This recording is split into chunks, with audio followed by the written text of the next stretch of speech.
Hello, everybody. Welcome to Gulchcast. I'm Kenny Hitt here, as always, with the lovely and talented Michelle Ray. Michelle, how are you? I am quarantined and getting fat thanks to my children's cooking abilities. Yeah, it's we're still stuck inside. We're on. I don't even know what week it Yeah. is of the quarantine anymore. Nobody knows. It's all running Yeah. together. Yeah, I honestly was thinking about this today. Got up, did some work and stuff around the house and looked at the clock and it was like noon and hadn't seen the kids yet. Asked them all eventually when they got out of bed. They all went to bed about 4 a.m. So I don't think time and space exist as we all knew it, a few weeks ago anymore. Very true. We're here talking about all the latest in science, technology, economics, freedom, and all that good stuff. If you want to follow along, just go to our website at gulchcast.com. That's gulchcast.com, and you can find the show post, and we've got links to all the stories we're going to be talking about this evening. And also, quick announcement, as we're getting started here, we have now a subreddit. We do. Aren't we just so 2006? Yes, we have. If you actually go to our website now, if you look up in the upper right-hand corner, you'll find links to our Facebook, our Twitter, our Instagram. Yes, we're on the gram. We are all Visco girls now. Oh my God. We also have our YouTube channel where you can find the video version of this show that you can share with folks who maybe want to listen on their TVs for some reason. What the heck? Yeah, And whatever. and also to our subreddit and our Minds account as well. If you've not used Minds, it's fantastic. It is a brand new, well, not brand new, but it's a very quickly expanding and very quickly rising social media network built on the blockchain and with an emphasis on free speech and security. So we definitely want you to check it out. Yep. And, anybody who listened to our show prior to our hiatus knows that I'm a big fan of Minds. And you can find not just the show, but both Kenny and I there, our individual accounts as well. Indeed. So let's get started here. We're, of course, dealing still with the fallout from the coronavirus. And one of the things that's emerged from the coronavirus is the kind of the rise of Zoom. And you and I have both used Zoom before, remote conferencing software, video chat, but they're having a little bit of trouble right now because, as it turns out, when you get millions and millions of people all using your system, suddenly you start to see where the holes are. Yeah, and it's for me in particular, it almost feels, I'm a big fan of Zoom. I found it to be, a big relief after, trying a lot of different video options. And, God loves Skype in the early days, but there was definitely time for something newer and better. And Zoom satisfied a lot of the needs. You and I have used Zoom. I use it with clients. I used it in my day job for, daily for remote meetings. When you work remotely, Zoom is just an amazing tool. And as you said, when you become the tool of choice for millions of people all at once, the holes start to appear, and these are really concerning holes. Yes. One of the big ones is that attackers could use Zoom to steal Windows users' credentials, which Windows, of course, not exactly the best reputation as far as having secure software as it is, but simply being able to generate a link to get into somebody's system is pretty frightening. Yeah, it is. I mean, it's pretty scary. So people who haven't jumped on the Zoom bandwagon, haven't been using Zoom, basically there are two ways to generate meetings, online meetings. You can either have an account and use the same meeting ID all of the time, which is very handy if you're sending out meetings regularly, and or you can have it generate random meetings as you schedule them. Um, and people who have been using Zoom for a long time tend to use the same meeting ID, which made it pretty easy. Now that they're random, even the ones that are used all the time, still makes it relatively easy for people to just kind of stumble upon Zoom meetings with so many of them going on right now. And this patch in particular were, just allowing people to explore systems, user systems. They were getting, the users' names, able to explore servers they were connected to, files and resources on their own device. I mean, really super creepy stuff. Right, and people have been using those meeting credentials as well to log in and do some pretty nefarious things. We've had stories about online classes being held. We've got all these high school kids who are stuck at home, and a lot of them are doing remote learning using Zoom. Well, if somebody got their hands on that login link, they would go in and they could disrupt the class, send wildly inappropriate stuff to everybody in the classroom. It's been a bit of a problem.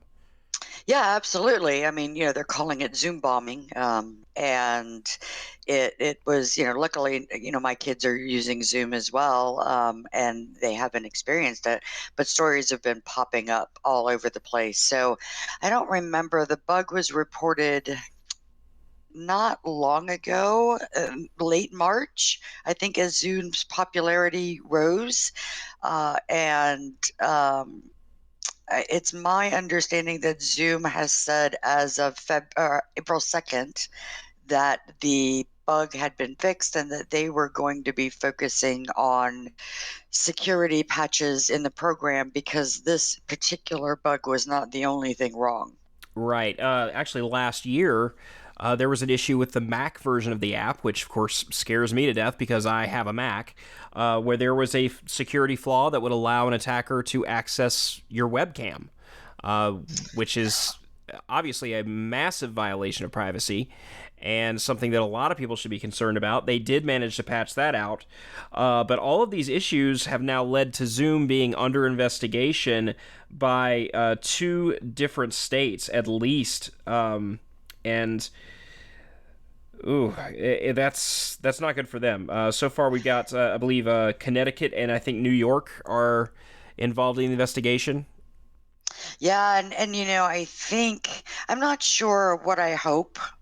If anything will come out of the investigation other than pressuring Zoom to realize that, um, this is these are huge. This is huge issues. Zoom's user base went from 10 million to 200 million, in by March, and they just apparently were not prepared to scale.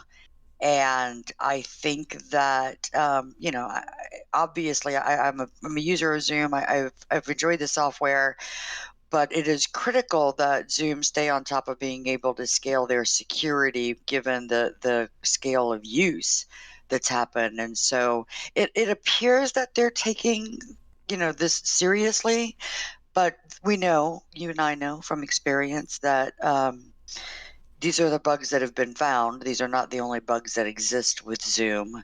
And so while I'm typically not a fan of state interfering with technology, what I'm hoping comes out of this really is Zoom making security its primary priority for the duration of our distance learning for my children, and meetings that are going on to keep businesses in business and beyond. Well, eventually, pretty much any kind of teleconferencing or video sharing or communications type of app is going to come under the attention of the U.S. intelligence community.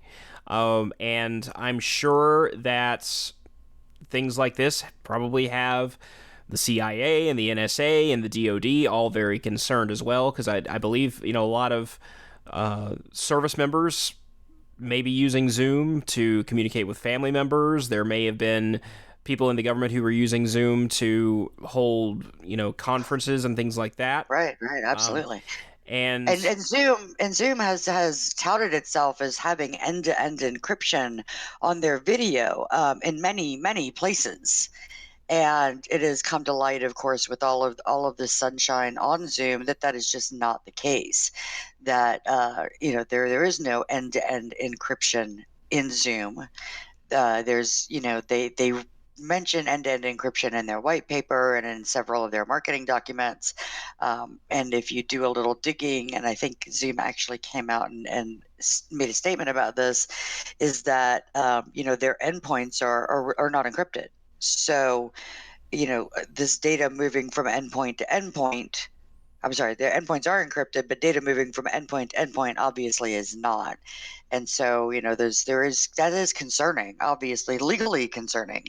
The claim that they are encrypting your meetings and that you're able to discuss, as you said, private family to family, business to business, military strategy. I mean, anything that's happening over Zoom was assumed encrypted and protected, and that is just not the case. Right, and again, it's only when you get to scale in a lot of cases that you start seeing these problems brought to light. You look at TikTok, for example. Oof. If you look at the stories about TikTok and its data security issues and also the corporate practices as it relates to the Chinese government, and the less said about them, the better at this point in time. Anybody who's interested, I strongly suggest you take a look at some of the recent news reports about what people are actually theorizing is going on in China, because it's not what we're being told. Yeah, it's not what China's telling us. So all in all, the answer to, yeah, I mean, to your point, the larger a technology scales, the more users that have, the more people tend to focus on finding bugs, finding problems, finding security issues. And Zoom is just, I don't want to say, I really don't want to hope that they were negligent in keeping up with things that are incredibly important to their community, but it's really starting to look that way. In fact, and I think we're going to you embed this probably on our show post page, but there was a gentleman on Twitter who was doing a thread about what was going on in Zoom, and happened to mention not only is the data moving along their network not encrypted, but you are able to transcribe your Zoom meetings, and it's a really useful feature. But private messages that are sent from user to user during these meetings are winding up in the transcriptions. So they're not only are they not encrypted, but private messages are not necessarily private. Right. And this is just kind of the latest thing, related to this whole coronavirus situation. We're seeing a lot of changes in the way we do business, the way we conduct our education, and technologies like this are extremely important when it comes to being able to communicate when we're in a situation like this. And there's I mean, this whole situation is being very disruptive across multiple industries, and it's really interesting seeing what is and isn't being negatively impacted by coronavirus. Amazon is looking at delaying Prime Day, which is in a lot of ways one of their big days along with Black Friday. Prime Day is a huge deal for that company. That's one of their biggest sales days of the year. But right now there's so much criticism going on with them and how they've been conducting their warehouse operations.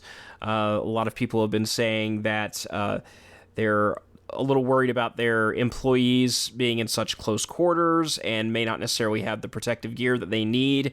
But that's a huge high demand day, and especially with people not able to go out and shop like they used to, Amazon has been having to be the backbone for that, and if they're canceling Prime Day, they're going to take a big hit for that. You say that Amazon is going to lose a lot of money by canceling Prime Day, and absolutely, they certainly will take a hit in terms of when they would have expected that money to come in. But I'm really curious to find out when this all shakes out, what the numbers look like for spending increases during this, not just because people are picking up some of the necessities they would normally run out to the store and grab on Amazon where necessary, but where, impulsive panic or impulsive boredom buying is coming into play, or, people picking up things they don't necessarily need. Plus, there's renting movies.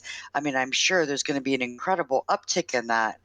And I would love to actually see in the end where this all shakes out. If Prime Day does get canceled, what if their revenue loss was mitigated and how much by, extended buying during quarantine.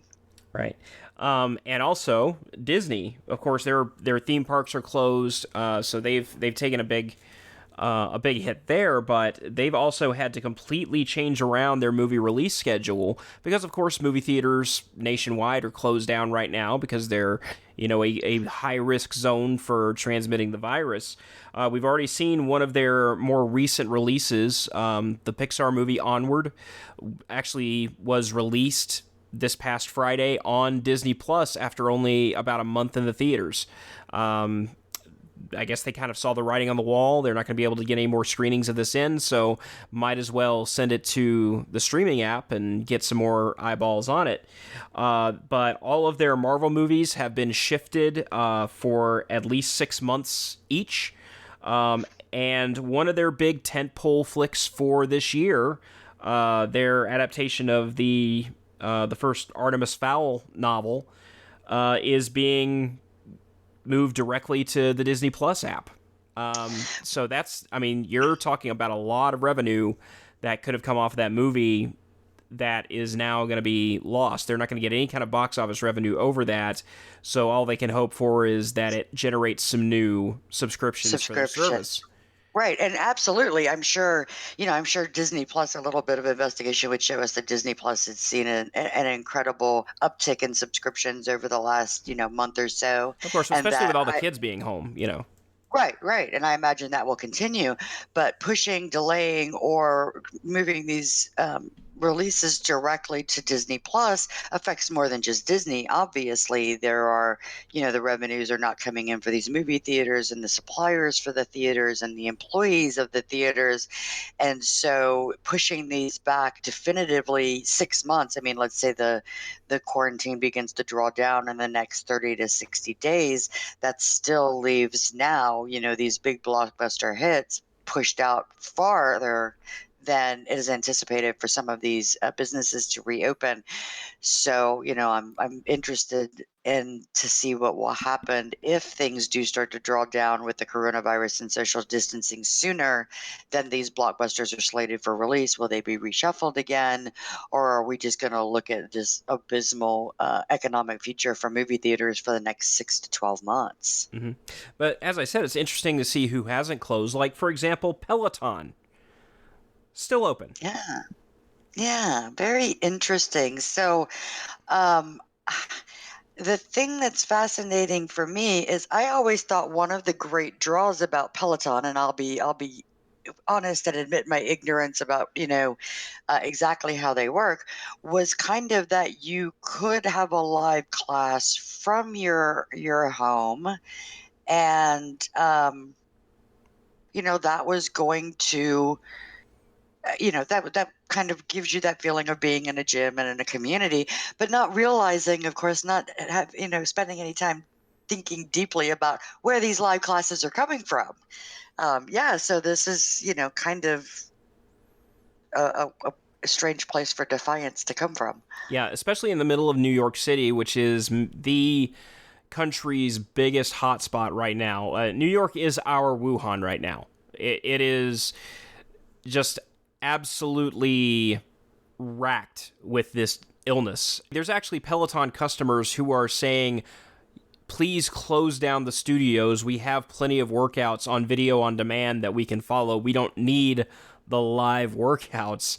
But you also got to remember, when you're doing a live broadcast like this, it's not just the on-air talent that has to be there. You also have to have the cameramen. You also have to have the directors. You have to have the audio person. You have to have a line producer on the floor.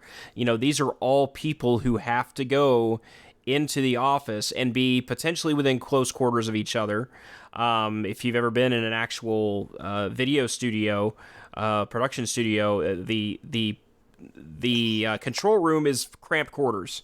It's going to be very hard to socially distance in a room like that. But in addition, they have to make their way to the studio every day from home.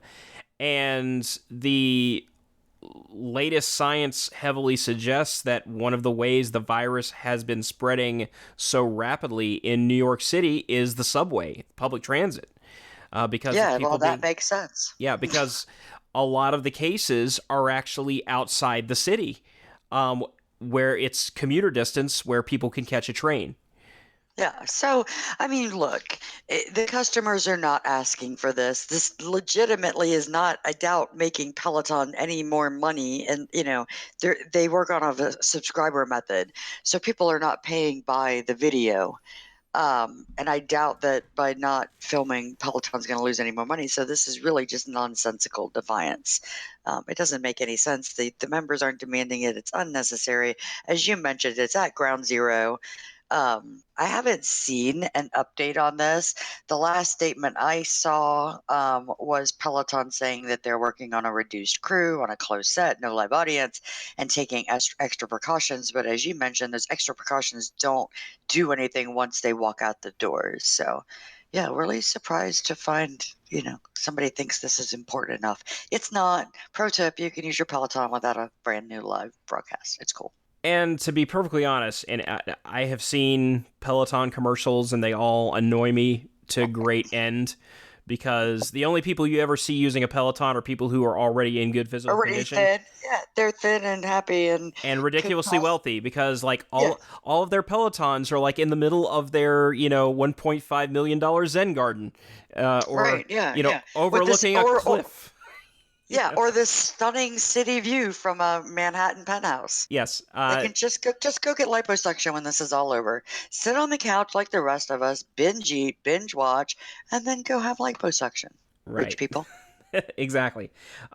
So again, having the studio open is putting the people who work there at risk, because unless they are providing parking for these people and they're able to take their cars in, if they're riding the trains, they're being exposed.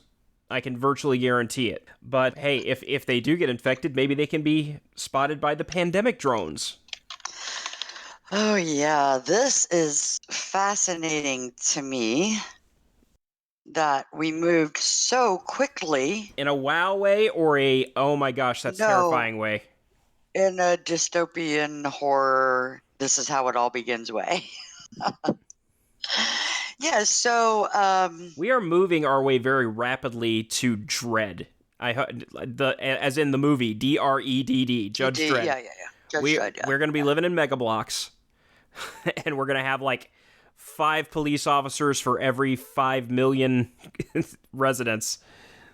Yeah, listen, the thing that fascinates me is you and I have been talking about technology on this show for years, and we marveled about drones and we marvel about all of this new technology, and it's out there. And it's out there doing fun things and entertaining things, and sometimes it's doing amazing things. Drones do, spectacular photography and video, and we know that they're used in security situations sometimes.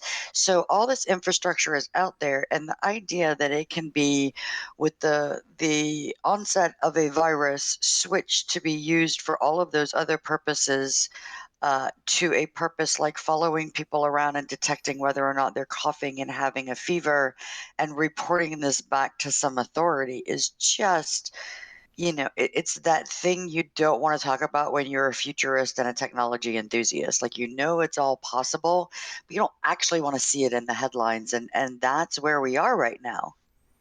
Yeah, and of course the question becomes, where does it stop? Do we It end up like doesn't. yeah, do we end up like Demolition Man, where we've got microphones built into the walls, and if you use a curse word, it spits out a fine? Well, that's already there. We're just not at the fine part. We're not at the social credit part yet, but we know it can happen because China is there. So, this story in particular, sadly, this is a US based drone company. So, this is a private drone company. I didn't do a whole lot of digging into them. I mean, who knows if they have military contracts or whatever, but it's a US based drone company, and they are partnering with a healthcare data service to commercialize immediately pandemic drones to monitor people in public area. So, reading a quote here, the idea is drones and autonomous technology doing detection will be an important part of ensuring public safety. But the part they don't mention is what comes after the detection. It's the reporting and enforcing of whatever, you know, system is in place. There's a lot of see something, say something out there. There are a lot of municipalities that have instituted curfews. And like I know my local municipality will now fine gas station attendants if they don't observe, keeping the number of people inside fewer than 10 and don't observe a one in, one out policy. It's $1,000 per offense. So if somebody were to report that, this involves somebody detecting that this policy is not being followed and reporting it, and then there being some legal ramifications. Okay, that's a declaration by a politician. The state is enforcing this emergency declaration, but now we're talking about people being criminalized in some way because they are coughing or running a temperature without any kind of proof of why they're doing either. I mean, God forbid you step outside and get hit by smoker's cough. Right. And the other thing you have to worry about is there are a lot of people out here there are a lot of people in the country right now and across the world who, if they could, they would stay home, but the infrastructure may not be there for them to stay inside constantly. They may not have grocery delivery services or stores that do curbside at this point. And I can give you another example. A lot of times government will work against its own self-interest. They've made announcements. The federal government wants people to cover their faces. They need to have a mask, right? To keep from, if they do cough, keeps the particulate from getting out. And if they walk through an area where somebody's coughed, it keeps you from breathing it in, hopefully. But at the same time, they're telling all non-essential businesses to close, and craft stores where they sell cloth to make your masks are considered non-essential. Right. And this concerns me far more than just this pandemic drone. As you mentioned, where does this stop? And we had the FDA chief, former FDA chief, saying that the U.S. must build, initiate, roll out this massive surveillance system. Well, you don't have to be too old to remember one of the biggest hacks of personal information in the history of this country was a U.S. database. Yes. A private government database. What do they think is going to happen? As the world starts to clamor, we just talked about Zoom being looked at because of security issues. As the world starts to clamor for more privacy and more data security, the U.S. government talking about collecting data about where you are, who you are, what your body temperature is, whether you're coughing, you're sneezing. We already know Google is tracking movements of people to determine who's still moving around without any kind of context during this coronavirus. I don't know if you saw this, kind of a little off topic, but also on topic. Google has rolled out this tool, this database tool that will show people's movements. And the New York Times ran an article with this really disingenuous map showing that people in southern rural areas were still out and about. They weren't, didn't look like they were self-quarantining or self-isolating, without the context that, of course, if you don't live on top of one another like you do in cities like LA and Seattle and New York City and Boston, you might actually have to get in your car to go drive to a grocery store. And so Or if you Google's have reporting.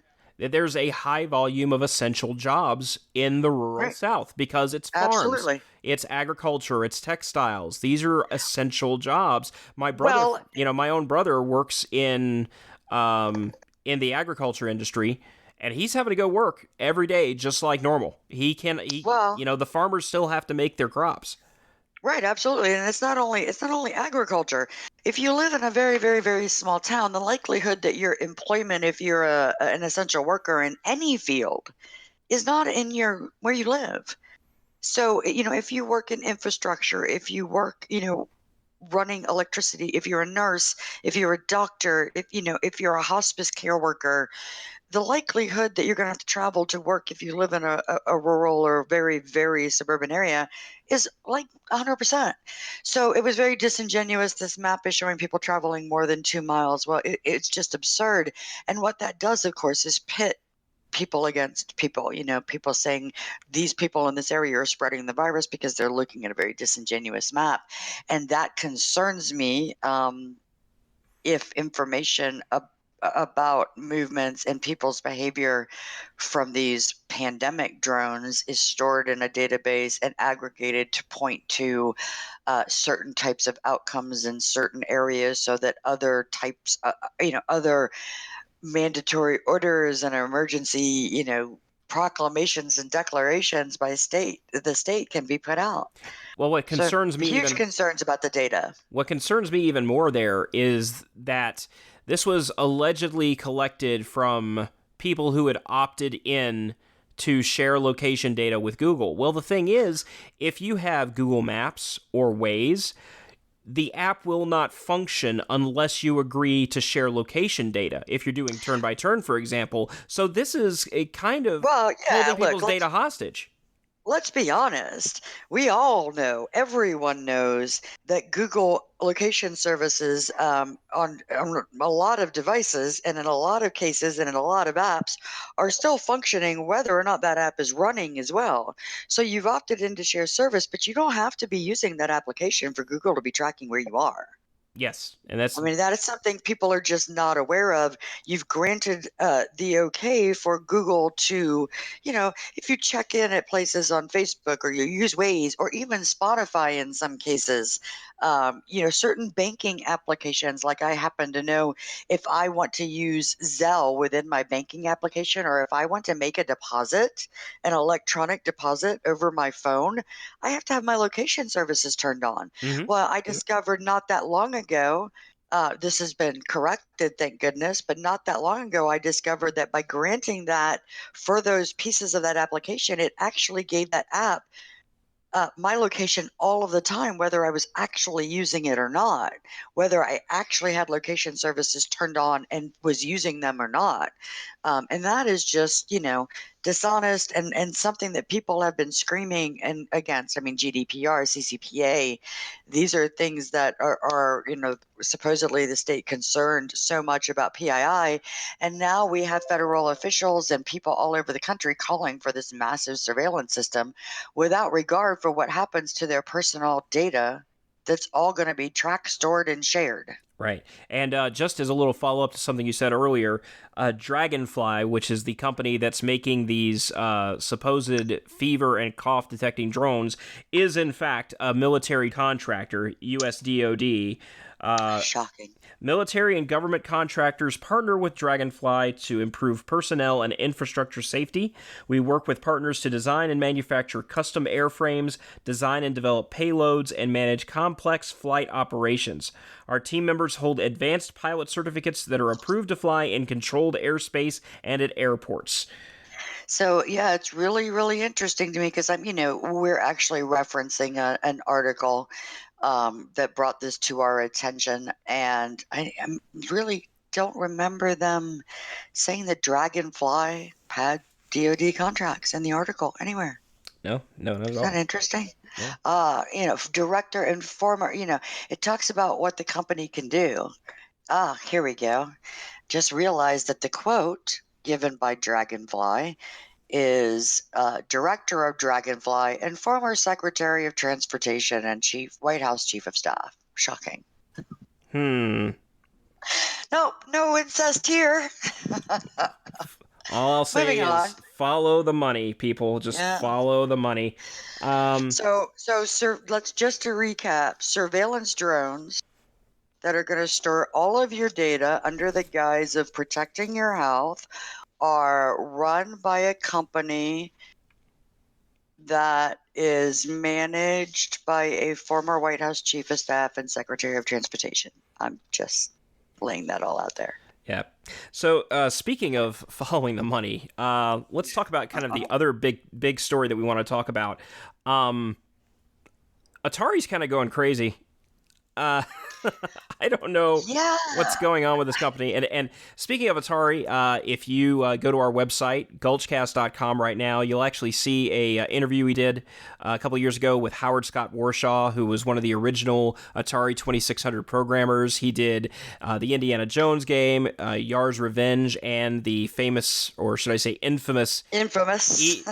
E.T. the Extraterrestrial adaptation. We had him on for an amazing talk. He actually works as a psychotherapist in Silicon Valley now, and an analyst. And he was a wonderful conversation. I should probably try to Yeah. get him back on.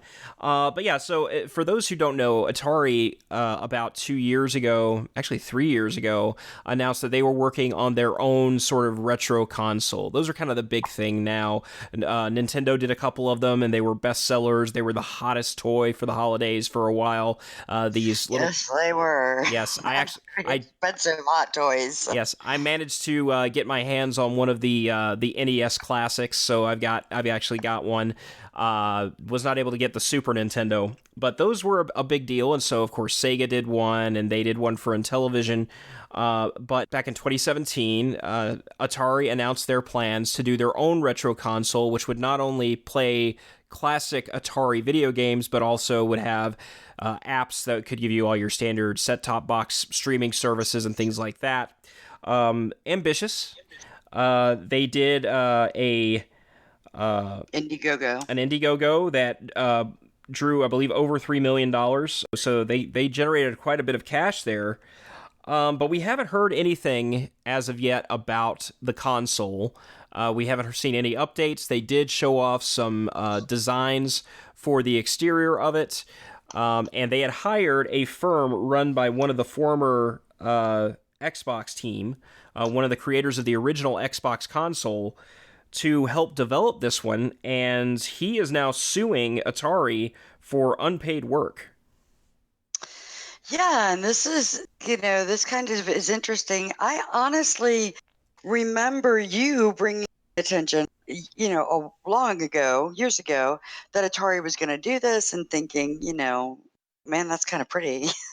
Like the console they were planning was really attractive, and It's a it was very going to cool looking launch. box. It's got Yeah, and the classic ribbing like you would see on the 2600. It's even got wood veneer. right. I mean, it was, it was an attractive looking thing, and it was going to launch with all of those games that I remember from my early days of actually owning one of the original consoles. And I thought, this was something I probably would have actually bought, right? Like this would be a cool thing to have in the house. And I remember after you sent me these articles that we're getting ready to talk about, these developments, thinking that I was surprised that it hadn't gone out between then and now. I guess now we know a little bit about why.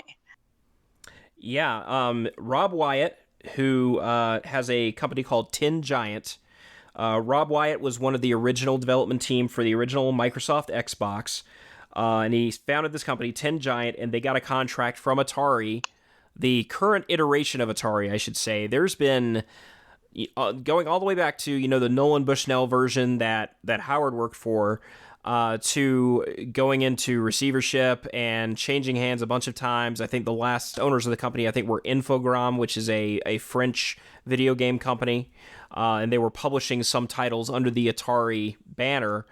But the new owners were wanting to kind of branch out into the young millennial kind of audience. I know one of the things that they were marketing was a baseball cap with a Bluetooth speaker built into the bill. Why, I don't know. Just why you'd want it in your hat for everybody to hear your stuff on your face. Yeah, I don't know. I don't know. I couldn't tell you. But Wyatt has made accusations back in, it looks like, October of last year. They said that they have not been paid for $261,720 of unpaid invoices. Atari VCS architect leaves project. This was back in October. calls out Atari for missed pay, and now he's actually filed a lawsuit to try to collect on that. Yeah, I guess Atari is blaming him and his company, for the delays, for the console's delays of launch. He Well, is saying that, surprise, Atari, if you don't pay them, they're not going to work. well, he claims he completed all of the work that Atari had contracted him for. Atari says he is not. Nobody knows exactly what's going on, except that this console still has not launched. The early investors still have no idea when this thing is coming. And Atari is still somehow managing to do myriad other things all at the same time, despite this lawsuit and allegations of not paying. Yeah, some of which sound much more interesting than others, but I don't know yet if they're going to be interesting in like a slow motion car crash kind of way, which I kind of suspect they might be. And I sent this to you because you're much more knowledgeable about the blockchain side of things than I am. I'm a user, I'm an adopter, but I don't know a whole lot of the ins and outs. I couldn't read a white paper to save my life, but Atari I guess, has launched really their own cryptocurrency token. They're actually doing a sale for it right now to investors.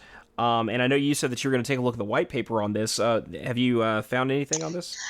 So I haven't had a chance to completely sift through the white paper, but I found really interesting the article that you sent me about this. Of course, references Kodak coin, which was not a slow motion disaster, but a bullet train disaster.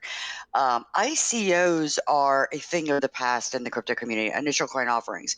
It was actually announced back in 2018, February of 2018. So over 2 years ago is when they actually announced the crypto. Right. And it actually basically went nowhere. There were a couple, I mean, I say a couple. This was at the height of the ICO craze, and ICOs were really meant to fundraise. So Atari planned to raise $40 million with this ICO. And after that, nothing. No real news. They had some stock bumps because of the console announcement, because of the cryptocurrency announcement. Actually, I think there was more than one cryptocurrency they announced. There was a coin that you could get for rewards within the Atari system, a crypto that was just within the Atari system, and then something called Pong token. And as far as I've been able to see, none of this has actually come to fruition. So I don't know what happened with the money that they raised, if any, during the ICO, or if plans were completely scrapped, or if it was all a publicity stunt during the ICO craze. But Atari is managing to keep itself in the news pretty regularly with Yeah. really bad ideas lately. Yeah, well, I hesitate to say necessarily bad because some of them seem kind of cool. I mean, Well, they're making their stock prices go up anyway. yeah, the Atari hotels idea I actually thought was kind of neat, especially when I saw like some of the concept art of the buildings. The buildings look rad, and they're supposed to be the first ever video game themed hotels, which are centered around not only, Atari retro gaming, but they're actually built with gamers in mind. The idea is to have, excellent internet connectivity throughout the building, spaces for esports arenas and things like that built into them, conference spaces, workspaces, remote workspaces, things like that, which is a great idea. And the interesting thing about the Atari hotels is, like you, I'm looking at this thing and I'm like, oh, they're going to put one in Austin. This is awesome. And then I got digging a little deeper. The site is basically effectively a landing page, collecting a mailing list. And a bunch of stories like from different news outlets. I see. Yeah, about basically these are press releases about it. And everything is coming soon, and their social media accounts are created but dormant, and have been since all of this happened in January. Obviously the coronavirus, if they, I don't want to sound like I don't believe that they were going to launch these things, but the initial launch was supposed to happen in spring of 2020 in Phoenix, and obviously, even if the hotel had been built, it didn't open, isn't opening, and I meant to look before we started recording if that anything, in Phoenix, whether there was groundbreaking or anything like that. And there's a whole lot of coming to, Yeah, but it looks nothing like, about groundbreaking. Developer Inc.'s deal for hotels yeah. at the beginning of January, but no groundbreaking, no announcement dates, no progress about building, nothing. So, I'm afraid, much like Atari coin and Pong token, this may be a nothing burger in 6 months. Right. Well, I'm looking here. ENR Southwest, which is the engineering news record, looks like the first one in Phoenix was supposed to break ground this spring, but I would guess that's probably on hold. Although, strangely enough, I know around here at least, I'm still seeing a lot of construction work going on. Even during the quarantine, a lot of people are still going to construction jobs, and that stuff's still happening. But I'm wondering, would a hotel be wanting to put down the money right now with this Well, going not only on? that, Especially yeah, since the not company that's wanting to build this, they're licensing the Atari name to build the hotel. right, and not only that, as I mentioned, when you first sent this to me, I started looking around, and when I saw it was going to be in Austin, and I thought, well, with everything going on, this was announced back in January. Surely something about signing deals and choosing a location and groundbreaking, but there is really no new news. And with the coronavirus, I wouldn't expect them to have planned this launch, but I would have expected something about breaking ground, choosing in the local Phoenix papers. Yeah, This is where the site's going to be, and there's just nothing. right. And They're that brings me to they're showing here GSD Group and real estate developer True North Studio. signed Um, an agreement. they Yeah, yeah. signed the agreement. $55 million would be the cost of the hotel, and it said to be built near Central Avenue and Roosevelt Street in Phoenix. Uh, Right. And there's nothing in the local Phoenix media right. about, Well, I think that there's the no fanfare yet. yeah, this article said they were hoping to break ground before the end of the year, so it was still a good ways away. Oh, Um, well, that's interesting because their website says spring of 2020. So, yeah, well, I'm starting to wonder now. well, Taking that's where I'm at. yeah, That's where I'm at. Why taking not update the website? yeah, taking in concert this allegation from the developer that they weren't paid for work. That suggests to me that they were hurting for cash. Well, here's actually a little bit of breaking news here that I just found, courtesy of Cointelegraph, and this is actually from March 18th, so this is just a couple of weeks ago.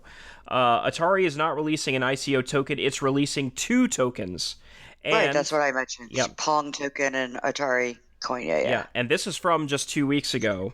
It looks like the group had granted an Atari brand license to Infinity Networks Limited to develop a blockchain project combining, on one hand, the creation of a cryptocurrency, the Atari token, and on the other hand, creation of a decentralized platform giving access to all forms of digital entertainment, a very broad offer ranging from video games to films and music.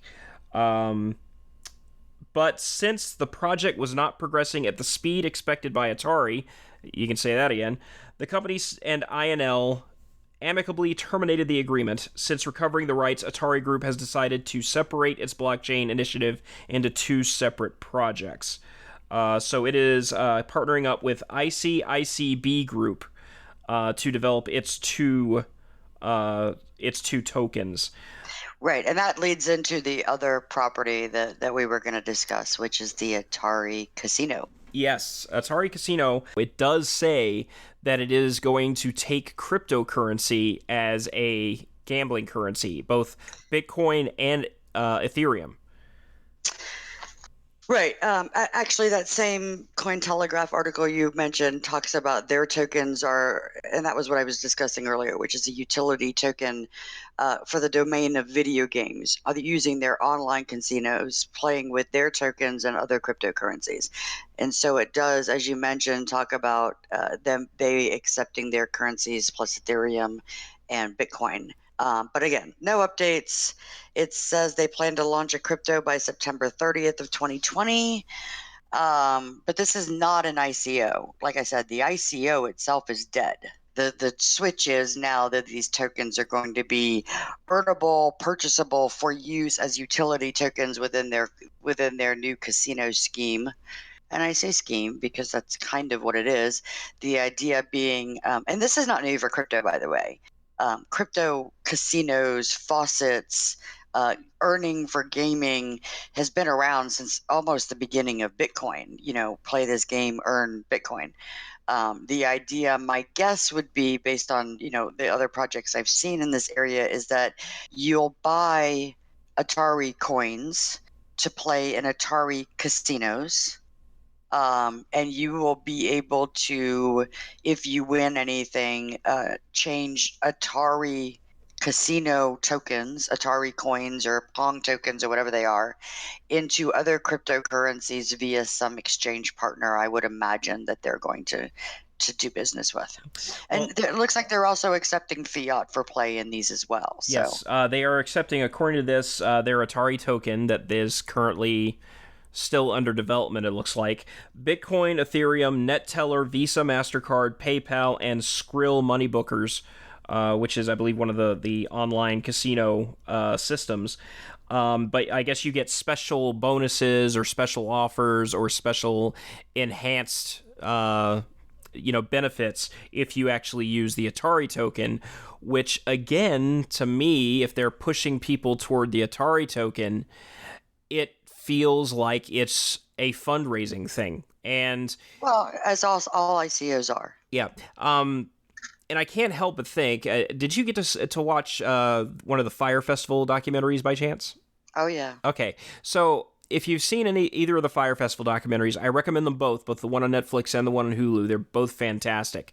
One of the things that's brought up is the festival went cashless, and people were encouraged to put money on their bracelets before they got on location because the guy who was running the show, Billy McFarland, was actually taking the money that people were putting on the bracelets and using that to try to pay for infrastructure. Now, how he was then going to pay for all the vendors that they use those bracelets to buy stuff from, who knows? But that's what this kind of feels like to me. This is like, well, this is a pretty standard. I mean, I don't know if out casinos, but you buy tokens or you buy a card to play on. So this is no different than any other online or in-person casino. You're generally not pumping cash into machines to play. You buy a card and load it up, and when you go cash out, you cash out whatever's on the card.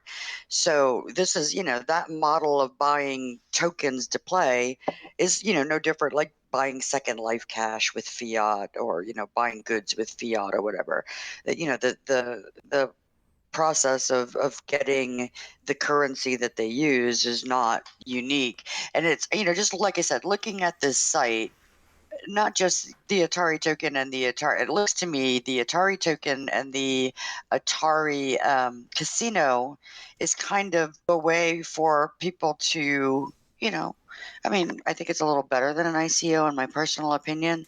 If they roll out this online casino and you can go play all of these games and participate, and you're basically buying their token up front, a portion of which they will get in fees because blockchains run on gas which is fees for mining or pre-mining this token.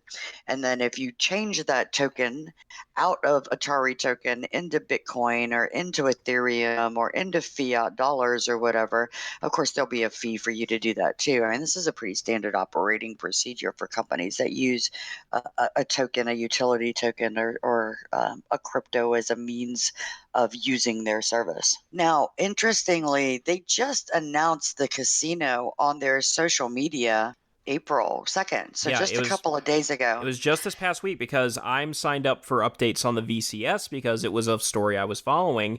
Anybody who was signed up for email updates to the VCS got notified about this casino thing. They are now, as of this moment with this new casino, talking about being able to buy this token for use on their casino, not as a fundraising, not as an initial coin offering.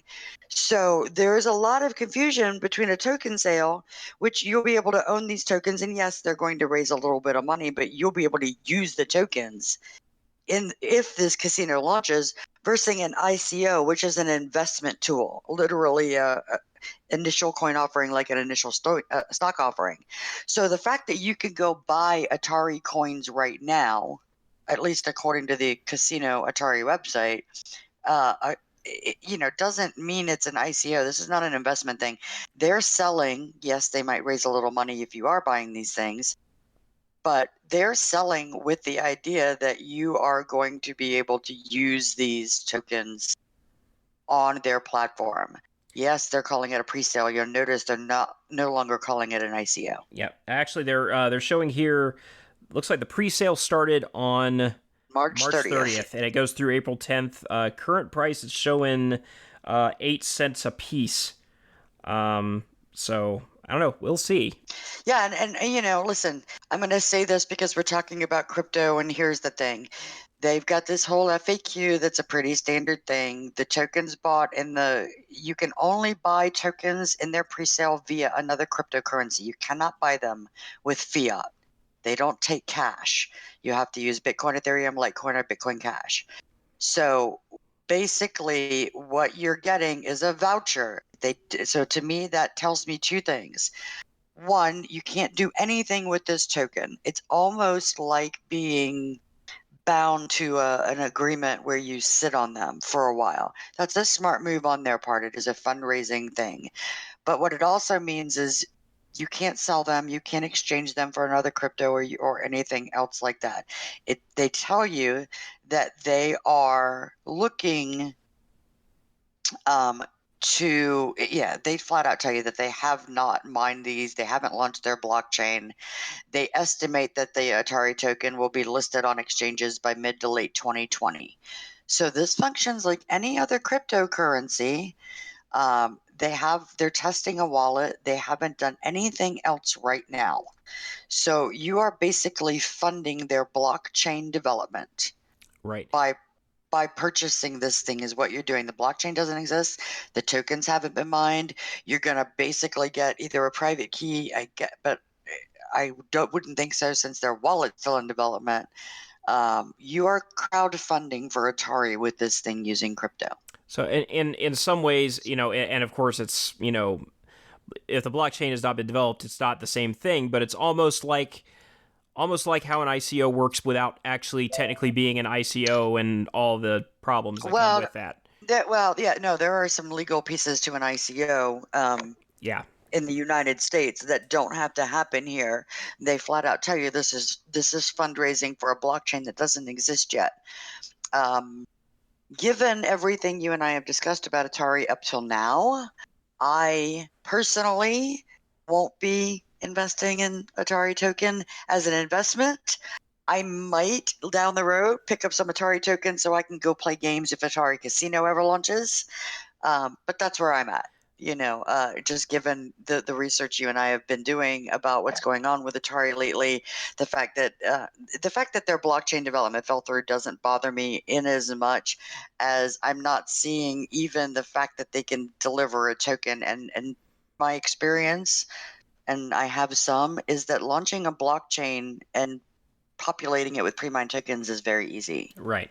This is not a major development effort to do this. Right. Now, making sure it's secure, getting your contracts audited, having a wallet that is safe and secure, and a partner agreement, those things certainly take time. But launching a blockchain and being able to move tokens from one wallet to another is not a difficult thing to launch. It's something that, in my personal opinion, before they start asking people to buy tokens, should have been done. So my personal behavior will be that I won't be buying any Atari tokens until the blockchain is launched.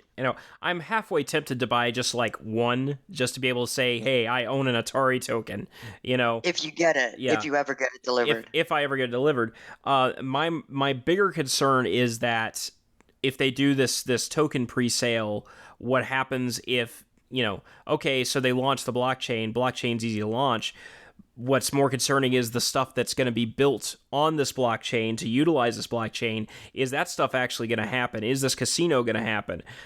We've already seen them, it appears, drop the ball on the VCS, which has had no real development updates since really 2018, early 2019.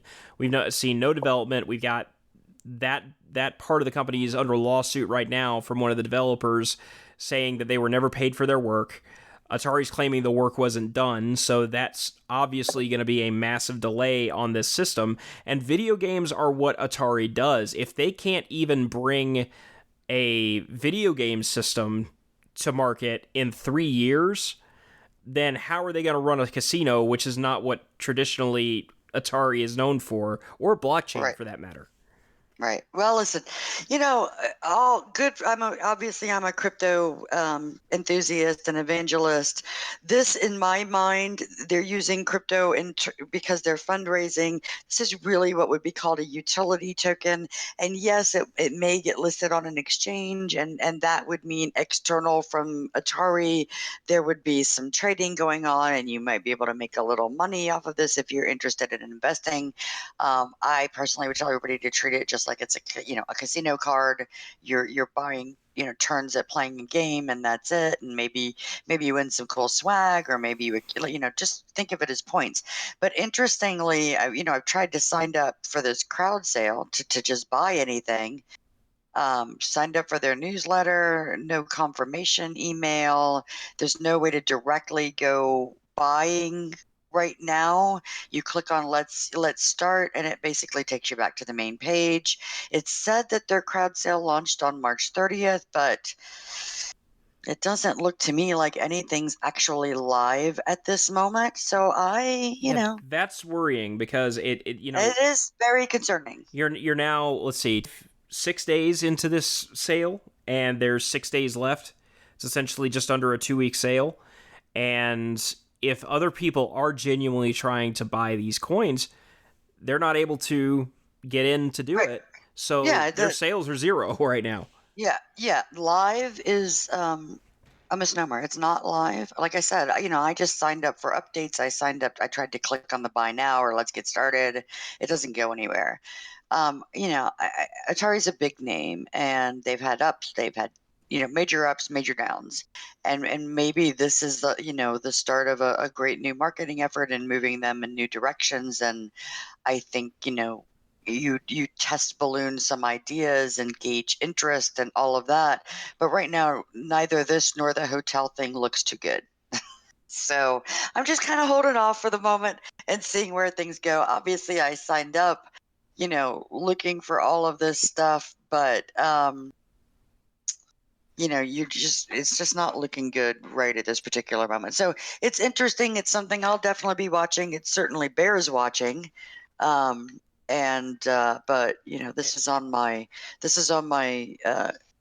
buyer beware list for the moment. And I think both of us, Atari has a very strong nostalgic name value for people, especially in our age group, those Gen Xers and very, very early model millennials who remember having a 2600 at home or playing Atari video games at the arcade.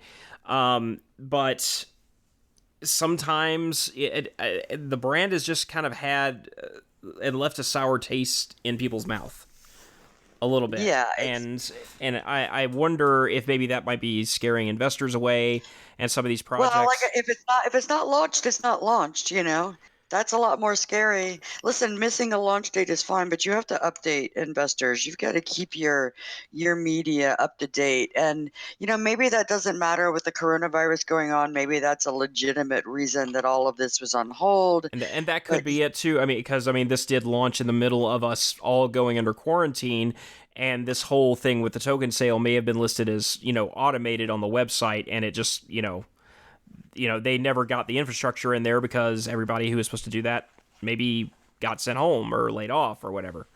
right, but you and I both know that updating a website takes 10 minutes. This is true. Yeah. Yeah, I mean, so here's the thing, like I signed up and I get this email that basically says, my account's created. My account created, by the way, says May 4th, 2020. The email I got says, welcome, no name. Thanks for supporting our token. We're thrilled to have you on board. Verify your account. The script is wrong. Basically, you get a dashboard that gives you your account name and your wallet, your profile. There's nothing you can do. You've just got this generic account with a wrong create date. The website's not being updated. You can't actually participate in the token sale at this moment. Their social media accounts are promotional stuff. It goes strictly to Atari and not a particular account for the token itself or the casino. Yeah, it's just, if this is a legitimate effort, even in the midst of a coronavirus, you can go update your homepage to take token presale is live off and push some dates on the page. So a little concerning. Again, Sure. little things you just want to keep your eye out before you send them money. Right. Well, before we end tonight, we definitely want to bring some good news to you. And we got a couple of little things here. First off, coronavirus related, there has been the announcement that there is an approved antibody test that came out this week from the FDA. And that's a big step toward hopefully fighting this thing. Yeah. So you actually, I think, me the thing, I don't remember who sent it initially, where I think we saw, was it MIT, an MIT article about this test being developed and in testing, and then 2 days ago the FDA authorizes a blood test, a pretty rapidly acting blood test that determines whether you've got COVID-19 antibodies in your bloodstream, meaning that you could have already had it and had such mild cases or were asymptomatic, but that you would, in all likelihood be immune, in which case you would be able to go back out and kind of resume your life. Mm-hmm. That could be huge for getting people back to work without worrying about spreading or exposing people to this. And this is an amazing thing, because we both know that an FDA approved vaccine is still months to a year off. Right. But our economy, no economy in the world is going to be able to withstand that kind of withdrawal from regular business for very long. And so this antibody test, if it becomes widely available, easily attainable, and works fast enough, could get a lot of people back to work quickly. So this is phenomenal news, probably the best news I've heard in 2 months. And not only does it tell you if you've developed potentially some immunity to the virus, it's a very big step toward getting more effective treatments versus the virus, because antibodies can actually be distilled and reproduced into serum to use in treatments. vaccines. Absolutely. Yep. Absolutely. Or lessening the cases, or who knows. But like I said, it was interesting. I've had these conversations with friends who were like, oh, I was really, really sick at the end of February in California or New York, who were like, I don't know if I had this thing. Yeah, and that's also a big step too, because of course the CDC and the WHO are also trying to go back and kind of trace the spread of this, because of course a lot of cases have been mild or asymptomatic completely. Right, absolutely. For these, there has been some theory that a lot of this so-called bad flu season might have actually been cases spreading here in the U.S. before it officially made it to the shores here. And a test like this, if given to somebody who got sick, say, back in December or early January before it officially came here, if they're showing positive antibodies and then they go through a more, rigorous test to confirm the positive, then that could mean that, wow, this thing may have actually been here a lot longer, and that also means that a lot more people might be have already been exposed and might be safe to go back to what they were doing. Right. And that's the big point at this point of testing for both live virus and for antibodies. It's about getting people back to work, able to be out and about again, and that's a big step. Now, absolutely, it's huge. Now, again, because of laws of probability and things like that, you are going to end up with things like false positives, false negatives, things like that. But it is it is a great way to find out, one, who's already been exposed, so you can track the virus. Two, what kind of antibodies they have, whether they're short-term or long-term antibodies, if this is going to make them immune going forward, or they're going to be at risk of picking this up again, next winter. And three, developing more effective treatments based on these types of antibodies and being able to reproduce them and distill them into like serums and retrovirals and things like that. So that's a big deal. But of course, we've also been, and this will actually be added to our free streaming media and free downloadable media post, by the way. That's actually pinned at the top of Gulchcast.com. If you go there, we have got a comprehensive list of all sorts of free media offerings to keep you and your family entertained while you're stuck at home. But if you're a fan, as I am, of Cards Against Humanity, Cards Against Humanity has launched a family edition. Now, if you've played it before, it's not exactly a family-friendly game whatsoever. But not at all. But the creators of the game have launched a free downloadable edition of the game that you can play for the whole family. Yeah, I'm pretty excited about this. I mean, my girls are teenagers, and they're familiar. And I would really like them to never play Cards Against Humanity, not until I'm long dead and they're well into their 60s, 70s, or 80s. And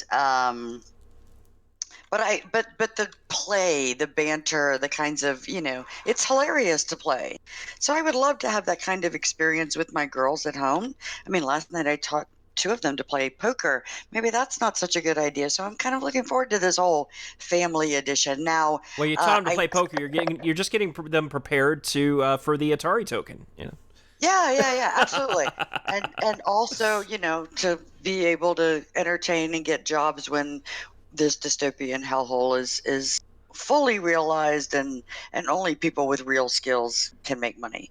But I did sign up for Cards Against Humanity when you sent me the link for this family edition. Is downloadable. So you get the downloadable now, but they are going to have an available store version that you can buy later on in the fall. So, and not just for coronavirus quarantine. I would love to have this to play with my girls. I did enjoy the you have to promise that you'll stay home during the coronavirus unless it's basically an emergency before they let you go on. Yeah. to download. And that's actually one of the cool things about Cards Against Humanity is when they do release new versions of the game, they make them available usually for free download. As long as you're willing to cut out, print and cut out the cards. It's, the for sale versions, which they used to make available only online, then they actually started releasing them to retailers, were more for people who maybe didn't have the resources or didn't want to take the time. They would have a nice boxed, printed on nice cardstock version of the game. But, I mean, this is great. It's a beta, of course. So what you download and play right now may not necessarily reflect the final version of the game. But you can go to the Cards Against Humanity website and sign up for the beta and download it and play with your family. And if you have any kind of feedback, I'm sure they would love to hear it as well. If there's something that is working or isn't working, I'm sure they'd love to hear it. And definitely check with a lot of different game companies. Hasbro, for example, through Wizards of the Coast, they make a lot of free games like the Dungeons and Dragons basic rules you can download for free and play with your family. Cards Against Humanity here. There's a lot of beta software and free-to-play software available like on the Steam store and things like that to help keep your family busy through all this. Yeah, and not killing each other, which is awesome. Yep. And we're look, all about you not killing each other. Yeah, a family game night is kind of a lost art. No time like the present to kind of make up for lost time there. I concur. We're enjoying it. And I would really like my kids to start playing games instead of cooking me food. Would you really? Okay, no, that's a lie, but it sounded good at the time. Yeah, there you go. Well, with that, it is getting a little bit late here at the time of this recording, so I think we're going to call it a night. Michelle, is there anything else you'd like to say before we get going? Nope, stay home, stay safe, stay sane. And once again, make sure to visit us at our website, Gulchcast.com. Check us out on Facebook, Twitter, Instagram, Minds, YouTube, and Reddit. Please join the subreddit. That's where we're going to be having all the discussion of the different posts that we make and all the different shows, and definitely check that out. So once again, this is Kenny here on behalf of Michelle Ray. Thank you very much for joining us, and have a great day. Gulchcast is a 1ACast media production. For more information on Gulchcast, visit our website at Gulchcast.com. For questions or comments, please email us at info@Gulchcast.com. Follow us on Twitter, Facebook, Instagram, and Minds at username Gulchcast. The opinions expressed by hosts and guests are their own and do not necessarily reflect the views of 1ACast Media or its broadcasting partners.